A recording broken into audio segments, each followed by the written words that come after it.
우리 주신 하나님의 말씀을 레위기 23장 39절에서 44절 말씀입니다. 태진아 뒤에 넣으면 돼. 레위기 23장 39절에서 44절 말씀 우리 한 목소리로 함께 읽습니다. 너희가 토지 소산 거두기를 마치거든 일곱째 달 여섯째 날부터 이래 동안 여호와의 절기를 지키되 첫날에도 안식하고 여덟째 날에도 안식할 것이요 첫날에는 너희가 아름다운 나무 실과와 정려나무 가지와 무성한 나무 가지와 신의 버들을 취하여 너희의 하나님 여호와 앞에서 이래 동안 즐거워할 것이라. 너희는 매년 이래 동안 여호와께 이 절기를 지킬지니 너희 대대의 영원한 규례라. 너희는 일곱째 달에 이를 지킬지니라. 너희는 이래 동안 초막에 거주하되 이스라엘에서 난 자는 다 초막에 거주할지니 이는 내가 이스라엘 자손을 애굽 땅에서 인도하여 내던 때에 초막에 거주하게 한 줄을 너희 대대로 알게 함이라. 나는 너희의 하나님 여호와이니라. 모세는 이와 같이 여호와의 절기를 이스라엘 자손에게 공포하였더라. 아멘.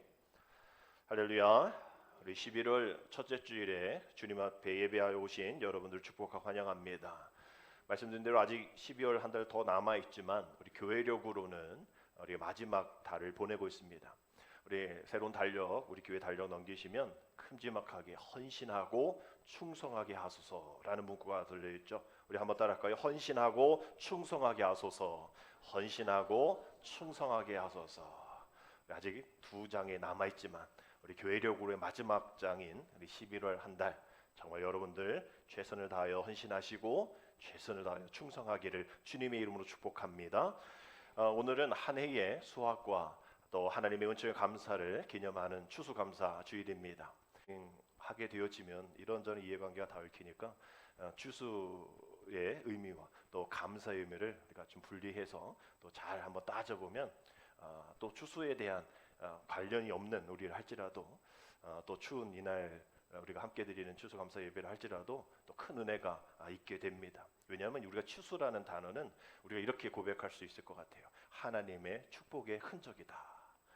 추수가 뭐라고요? 하나님의 축복의 흔적이라는 거예요. 그러니까 이게 많고 적음 또 춥고 덥고 이런 문제가 아니라 저희도 말씀드렸죠. 하나님은 우리를 많고 적음으로 어떤 이 소득으로 우리를 보지 않으시고 우리를 무엇으로 보신다? 우리 생명으로 보신다라는 거예요.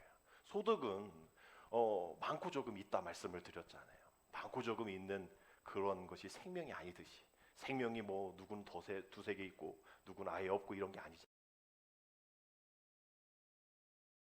또 잘하고 못하고가 아닌 그저 그 있는 그 존재 됨됨이 그 being이라고 되잖아요. 그 being, 그 존재 됨됨이 우리를 사랑하시고 우리를 축복하십니다. 그러니까 우리가 이 추수를 이런저런 이해관계 다 얽히 말고 하나님이 우리에게 주신 축복의 흔적이 있는 감사절이다. 이렇게 한 해를 되돌아보면 또 많은 어려움들이 있었고 또 힘듦이 있었고 지치고 또 염려했던 많은 그런 세월들이 분명히 있을 겁니다. 우리가 결코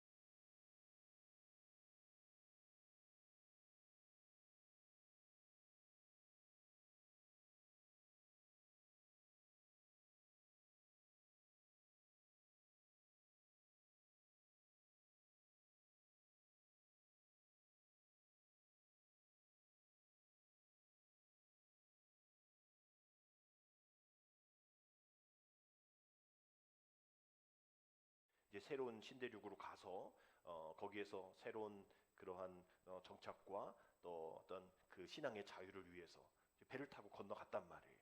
근데 이게 65일간의 험난한 그런 항해 속에서 수많은 사람들이 많이 죽었단 말이에요. 거의 반이 죽었는데 102명 정도가 생존해서 내려옵니다. 그 이 102명이 수많은 그런 과정 속에서 이겨내고 또 살아서 도착을 했는데 영국에서 가져온 그 씨앗이 미국 토지와 이게 맞지가 않아서 다 죽는 거예요. 그럼 이제 죽게 생긴 거죠. 그럼 누구도 불평할 수 있겠죠. 출애굽 그런 상황과 같이 우리 그냥 애굽에서 죽게 놔두지 왜 이렇게까지 우리를 힘들게 하냐라고 불평할 수 있을 텐데, 그럼에도 불구하고 감사 기도하면서 그 어려움을 이겨나갈 때에 이미 그 땅에 있었던 인디언들이 보니까 불쌍한 거예요. 그래서 옥수수도 갖다 주고 또 감자도 갖다 주고 또 곡물도 갖다 주고 또 이렇게 심는 거야 농사 방법도 가르쳐줬단 말이에요. 그래서 1년이 지나다 보니까 풍성한 그러한 곡식을 거두게 되었던 거죠.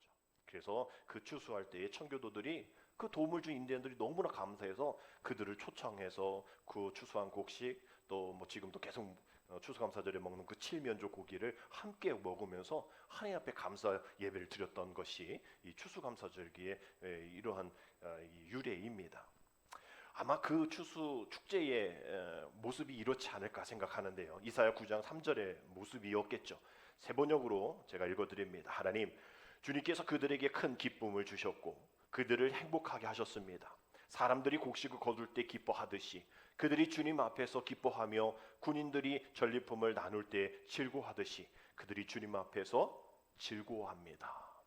고난과 실패, 좌절과 절망 속에서도 하나님 앞에 기뻐하며 감사하며 즐거워했던 그 이사야서의 고백과 같이 그 어려운 상황 속에서 그 영국의 청교도들이 그 땅에서 하나님 앞에 감사 기도했던 것처럼 감사는 감사를 낳고 불평을 낳는다라는 것을 기억하면서 감사의 축제 예배를 드린 것이죠.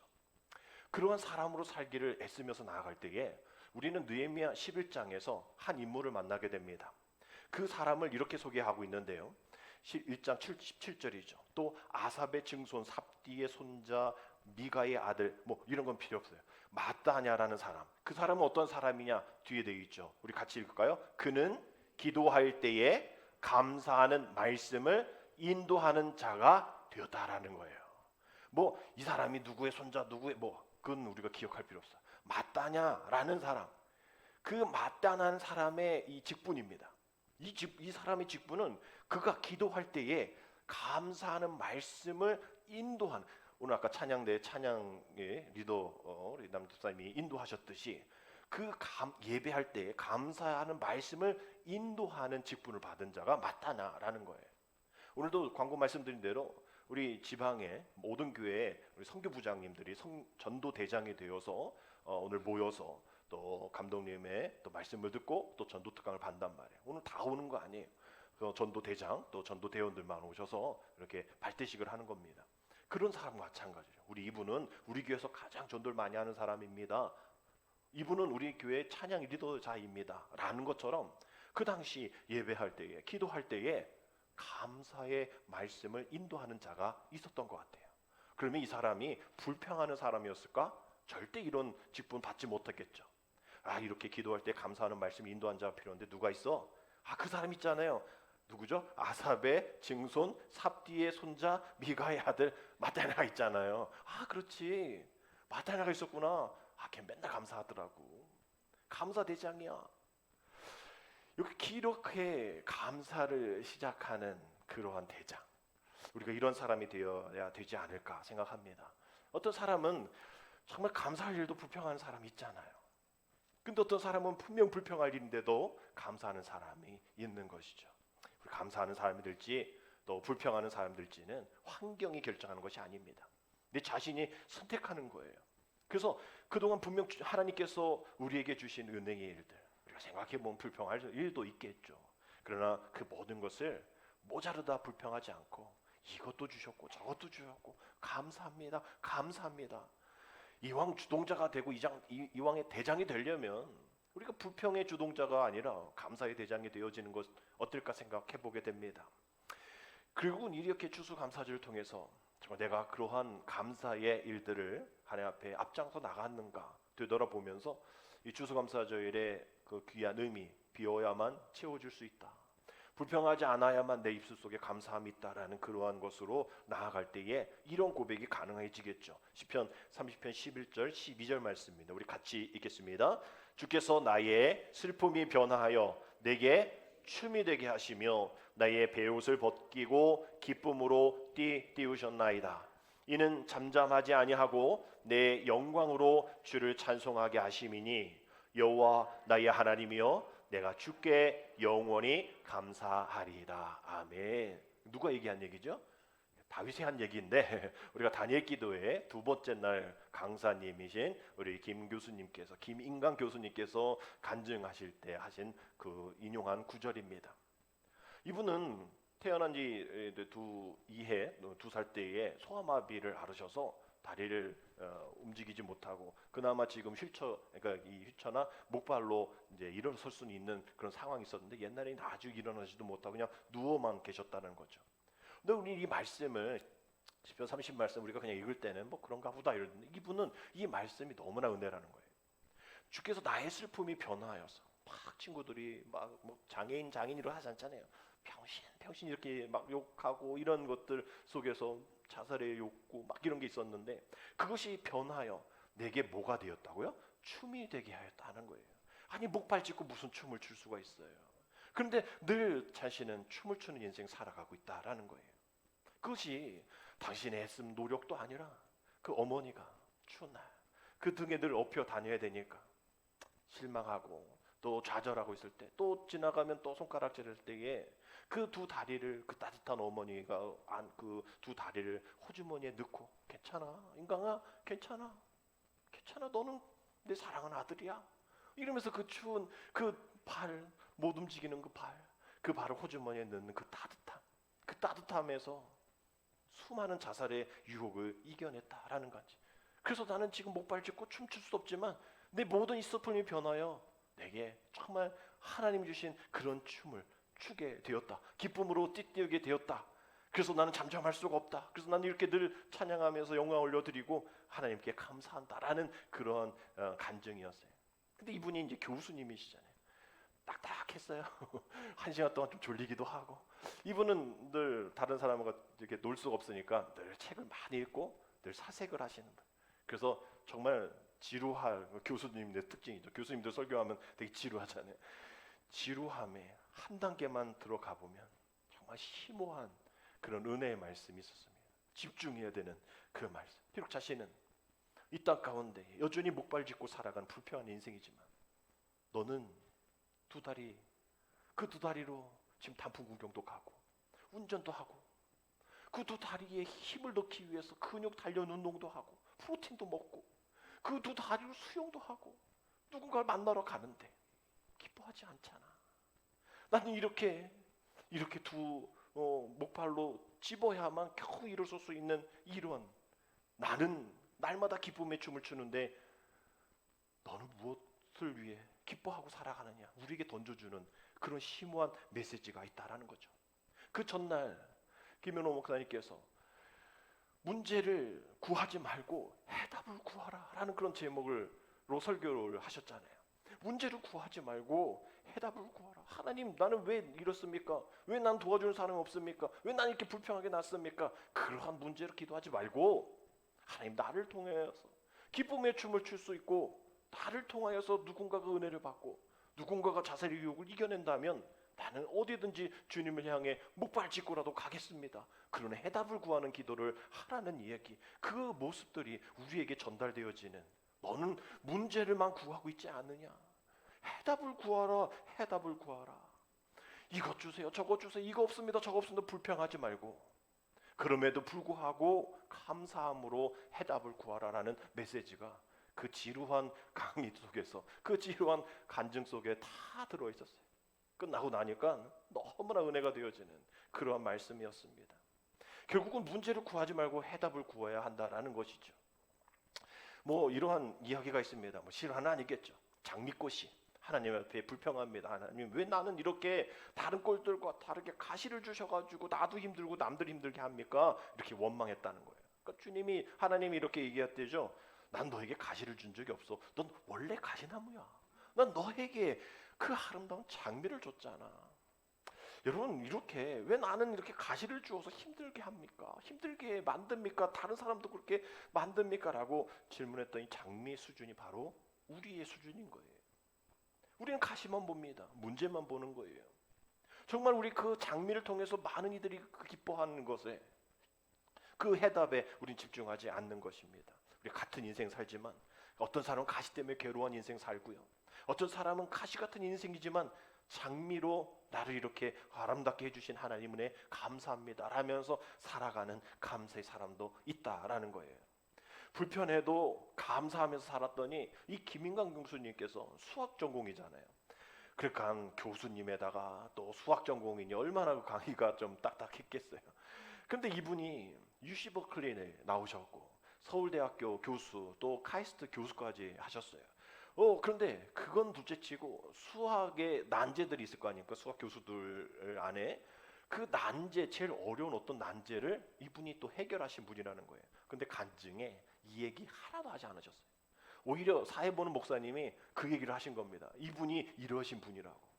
결국 이 김인강 교수님은 이거 내가 뭐 카이스트 교수고 뭐 UC 버클리 나오고 막 그 난제 어려운 거 내가 풀었어, 이거를 통해서 감사를 얘기하는 게 아니라 자신의 그런 처절한 아픔, 또 누군가 얘기하고 싶지 않은 그런 가정사, 이런 걸 통해서 감사의 고백을 한다는 거예요. 결국 우리가 있는 것에 대한 감사가 아니라 없는 것에 대한 감사를 하고 있는 것이죠. 우리 장로님께서 기도해 주신 것처럼 하박국 3장 17절 18절 말씀 보면 비록 무화과 나무가 무성하지 못하며 포도나무에 열매가 없으며 감람나무에 소출이 없으며 밭에 먹을 것이 없으며 우리의 양이 없으며 외양간에 소가 없을지라도 나는 여호와로 말미암아 즐거워하며 나의 구원의 하나님으로 말미암아 기뻐하리로다. 이것은 그저 나무가 없어서 끝나는 게 아닙니다. 그 이후에 보면 소출이 없어서 먹을 게 없다는 거예요. 이거 지금 죽음의 문턱 앞에 있음에도 불구하고 없는 거잖아요. 없는 모든 상황 속에서도 있는 것 오직 여호와 하나님 한 분만으로 즐거워하고 나의 구원의 하나님으로 인하여서 내가 기뻐할 수 있는 그 기쁨, 없는 것을 감사할 수 있는 그 기쁨이 있다라는 거예요.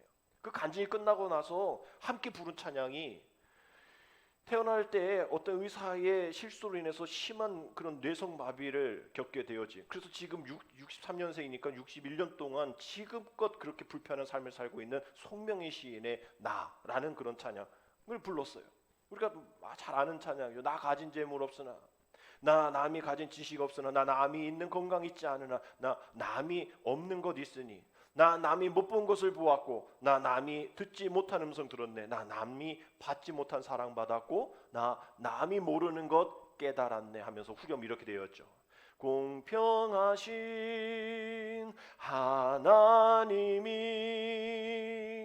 난 남이 가진 건 나 없지만 공평하신 하나님이 난 남이 없는 것 갖게 하셨네.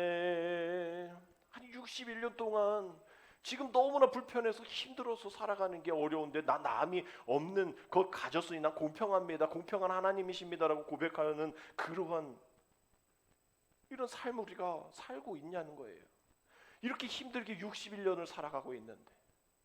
그래서 지난 2022년에 이분이 또 이렇게 어떤 크리스천 투데이에 이렇게 기사에 이런 고백했어요. 그 뭐냐면 자기는 힘들어도, 자기는 약해도, 자기 병들어도 감사합니다. 그래서 이런 찬양의 고백을 했습니다. 너 약해졌으나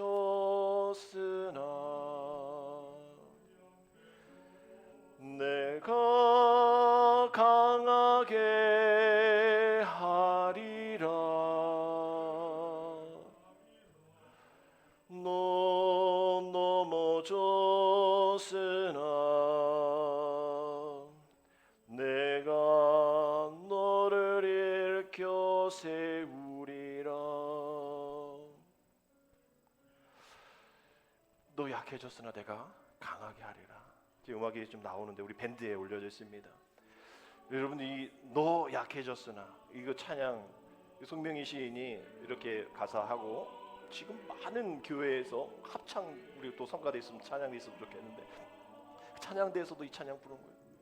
너 약해졌으나 내가 강하게 하리라.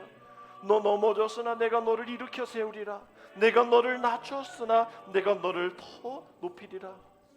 너 잃은 것이 많으나 내가 모든 것으로 다 더 채우리라. 너 울고 있으나 내가 큰 상급으로 위로하리. 내가 너에게 고통을 준 것은 사망을 이기게 함이라. 너 약해졌으나 내가 강하게 하리라. 너 넘어졌으나 내가 너를 일으켜 세우리라. 아멘. 아픈 것도 감사합니다 고백하면서 이분이 이렇게 얘기하더라고요. 아픈 것도 감사합니다. 아파서 돈에 대한 욕심이 더 없어져서 주변을 더 돌보게 하신 감사합니다. 병이 길고 깊으면 살고 싶은 생각보다 죽음이 생각나는데 그 죽음이 두렵지 않아 감사합니다. 삶에 애착이 없어서 비굴하지 않아 감사합니다. 마음이 세상에 없으니 세상보다 천국을 보고 땅에 연연하기보다 하늘 볼 수 있어 감사합니다. 하나님만 의지하고 있습니다. 나면서부터 의사들이 죽는다고 하는 말을 수십 번 수백 번 들어 별로 죽음을 생각 안 하고 삽니다. 내가 병원 믿고 살았으면 벌써 이 세상에 없었을 겁니다. 이러면서 마지막 이런 고백하더라고요. 같이 읽읍시다. 살면 기회고 죽으면 천국이라 감사합니다. 아멘. 살면 기회고 죽으면 천국이라 감사하대요. 지금 우리에게 부족한 것은 뭡니까? 하늘로부터 오는 그러한 은혜가 부족합니까? 아닙니다. 하나님들 우리에게 풍성하게 채워주십니다. 지켜주시죠. 우리가 부족한 것은 하나님께 올려드린 감사가 부족한 거예요. 결국 우리가 부족한 것 이것저것 부족하다 원망 말고 우리가 하나님께 올려드린 감사가 부족하지 않은가 우리가 곰곰이 생각해 봐야 한다는 것이죠. 우리 하나님이 원하시는 것은 다른 것 아닙니다. 이 감사의 절기에 감사함을 한번 너희 부족함을 한번 다시 찾아봐. 오늘 우리가 읽은 말씀이 이 추수감사절의 성경적 어원이죠. 이스라엘 백성에게 초막을 7일 동안 만들고 그 안에서 들어가게 합니다. 왜 그렇게 해야 하는가에 대한 말씀이 43절에 있는데요. 이는 내가 이스라엘 자손을 애굽 땅에서 인도하여 내던 때에 초막에 거주하게 한 줄을 너의 대대로 알게 함이니라. 나는 너의 하나님 여호와이니라. 이스라엘 백성들로 하여금 출애굽 사건을 기억하게 하고 그 교훈들을 후손들에게 가족들 다 이제 7일 동안 그 초막 안에 들어가는 거잖아요. 그래서 그 안에 그동안 원망하고 불평했던 것, 죄졌던 것 다 회개하는 그러한 일들. 하나님 우리를 도우셨어. 하나님 우리를 도우셨어. 그래서 그 일들을 보니까 40절에 보면 첫날에는 너희가 아름다운 나무 실과와 종려나무 가지와 무성한 나무 가지와 시냇버들 취하여 너희의 하나님 여호와 앞에서 이래 동안 뭐 할 것이다? 즐거워할 것이다 라고 되어 있어요. 여기에서 보면 이 40절에 나온 아름다운 나무 실과 종려나무는요, 이스라엘이 그 출애굽 후에 평지를 걸어갈 때에 지났던 것들을 기억하게 되어지고, 무성한 나무 가지는 그들이 산악지대를 건너갈 때를 기억하게 하고, 시내버들은 강을 지날 때에 기억하게 하는 그러한 모습들이겠죠. 이러한 모습들을 통하여서 해야 할 것은 다른 것이 아니라는 거예요. 즐거워하라는 거예요. 즐거워하라는 겁니다. 6월절도 즐거워해야 되고 오순절도 즐거워해야 되지만 특별히 이 초막절은 더 즐거워해야 된다라는 거예요. 그 중에 가장 기쁘고 즐거운 절기가 되어져야 한다라는 것이죠. 그래서 이렇게 7일간 지켜야 할 의무로 이스라엘 백성들이 자신들이 거쳐야 할 그런 처소가 있음에도 불구하고 다른 곳에 초막을 짓고 그곳에 들어가서 하나님의 보호하심과 인도하심을 또 감사하는 그런 절기를 보냅니다. 신명기 29장 5절의 말씀처럼이죠. 주께서 40년 동안 너희를 광야에서 인도하게 하셨거니와 너희의 몸의 옷이 낡아지지 아니하였고 너희의 발의 신이 헤어지지 아니하였다라는 그런 고백. 그 분명 낡아져야죠. 헤어져야죠. 그럼에도 불구하고 그 옷과 신발이 하나님의 은혜 가운데에 다 채워졌다라는 그 고백. 그래서 우리가 잊어서는 안 될 그 하나님의 은혜. 이것이 바로 축복의 흔적이라는 것이죠. 결국은 이러한 때에 그 하나님의 은혜가 있어서 그 하나의 기쁨의 찬양을 부르면서 실로에 가서 물을 떠서 하나님의 제단에 뿌리는 그런 퍼포먼스를 갖게 됩니다. 이사야 12장 3절 그러한 말씀을 인용한 것이죠. 그럼 너희가 기쁨으로 구원의 우물에 대해서 물을 기르리로다. 그 실로암에 가서 이 말씀을 읽으면서 그 제단에 물을 뿌리는 것이죠. 그래서 이렇게 물을 떠오는 그런 과정 속에서 이제 일곱째 날이 되면 이러한 일들을 한 7번 연속으로 반복합니다. 그리고 모든 예식이 끝난 후에 이제 모든 일체의 노동을 금하고요. 일주 동안 했던 그 실로암에서 떠온 물의 뿌림도 하지 않습니다. 왜냐하면 이제는 그 우리의 생명수 대신 주님이 계시기 때문이죠. 요한복음 7장 37절 38절 말씀처럼 명절 끝날 곧 그 날에 예수께서 서서 외쳐 이르시되 누구든지 목마르거든 내게로 와서 마시라. 나를 믿는 자는 성경의 이름과 같이 그 배에서 생수의 강이 흘러나오리라 하시니, 이 말씀을 통해서 예수님이 자신이 생수의 근원이 되시니 이제 우리가 주님 앞에 목마름으로 나아가서 영혼의 갈급함을 채우자라는 의미로 이제 이 초막절 행사가 끝나게 됩니다. 그럴 때에 초막절을 아주 잘 짓지 않아요. 영원한 처소가 아니라는 것을 알려주는 겁니다. 그래서 광야에 40년 살 동안 초막을 질 때도, 초막을 이렇게 할 때도 한 번도 견고한 돌로 집을 진 적 없어요. 늘 이동을 해야 했기 때문입니다. 결국 그것은 이 광야의 땅은 약속의 땅을 걸어가는 과정의 길이지, 이동의 길이지, 거기서 뿌리 내리고 그 안에 뭐 영원한 거할 처소로 생각하면 안 되라고 이야기하는 것이겠죠. 우리의 삶도 마찬가지입니다. 우리의 본향을 향하여 나아가는 이 세상의 삶이 광야에 같다 할지라도 거기에 뿌리 내리려고, 또 거기에 든든하게 무엇인가 만들어내려고 할 필요가 없다라는 거예요. 대충 살자가 아니라 우리가 바라봐야 할, 우리의 몸을, 우리의 생각을, 우리의 관심사를 둬야 할 그런 방향을 정하자라는 말씀이죠. 준비하고 그것을 살아가는데 힘쓰자라는 겁니다. 이것이 우리의 성도들이 이 세상을 살아가야 할 바람직한 태도인 것이죠. 이 세상이 마치 광야 같아서 힘들고 불평이 많고 부족한 것이 있고 메마른 일들이 너무나 많이 있을 겁니다. 한치 앞을 내다볼 수 없고 뒤에 또 따라오는, 또 앞으로 나아가는 그런 일들 가운데에 많은 시험과 어려움이 있을 거예요. 그럼에도 불구하고 우리를 인도하여 주신 하나님이 이렇게 우리에게 힘이 되는 말씀을 주십니다. 시편 136편 24절 같이 읽습니다.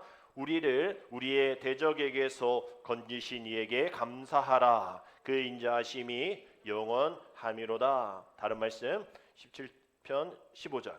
나는 의로운 중에 주의 얼굴을 배우리니 깰 때에 주의 형상으로 만족하리이다. 아멘. 하루 종일 힘들고 또 어제의 일, 지난 일 힘들고 어려운 상황 속에 우리가 깰 때에, 우리 하루의 삶을 시작할 때에 우리 모든 삶이 주님의 형상으로 만족되어지는 삶을 살아야 한다라는 그런 고백인 것이죠. 어렵겠죠. 힘들겠죠. 우리가 아침에 눈을 뜨면 이전의 힘듦이, 이전의 고통이 그저 꿈이었으면 하는 생각이 여러분 많으실 겁니다. 어떻게 살아가지? 어떻게 이 일들을 견뎌내지? 우리는 늘 염려와 걱정이 있을 거예요. 그러나 우리는 의로운 중에 주의 얼굴을 배워서 날마다 우리가 깰 때에 주의 형상으로 만족할 수 있는 삶을 살아야 한다라는 말씀입니다. 우리의 만족이 아니에요. 주의 형상으로 만족할 수 있다는 겁니다. 주의 모습, 사랑의 모습, 감사의 모습, 기쁨의 모습, 그 모든 형상이 우리의 삶을 가득 넘치면 우리가 숨 쉴 수 없는 그러한 답답 속에 다시 우리에게 생기를 부어 놓으셔서 다시 한번 이 세상을 살아갈 수 있는, 메마른 그런 뼈들과 같은 우리들이지만 예실의 골짜기에서 다시 뭉치고 근육이 붙고 큰 군대를 이루어 내 앞에 있는 모든 그런 불안의 모습들을 이끌고 또 무찌르고 우리를 주님이 도우시는 하나님의 은혜로 인도하시는 그 하나님의 군사가 되어지는 일들을 우리가 기대하면서 주님의 형상으로 만족하리라, 주의 형상으로 만족하리라, 은혜만을 기억하리라, 은혜만을 기억하리라. 우리가 이렇게 살아가는 그 모습을 주님은 오늘도 우리를 간절히 기대하고 기다리고 계십니다. 하나님께서 이스라엘 백성들에게 이렇게 초막절을 지키라. 아이 불편한데 뭐 이렇게 집도 있는데 그냥 집에서 하죠. 우리 예배이죠. 예배드리면 불편하죠. 집을 나와야죠.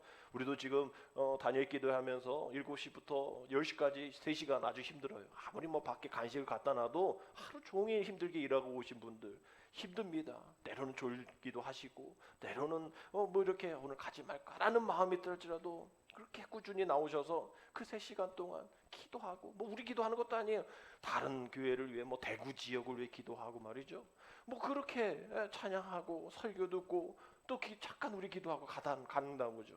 그럼에도 불구하고 힘들지만 우리 집에 있어서 누워 있으면 하나님의 형상으로 만족함을 얻게 되어지는 그런 경험을 하게 됩니다.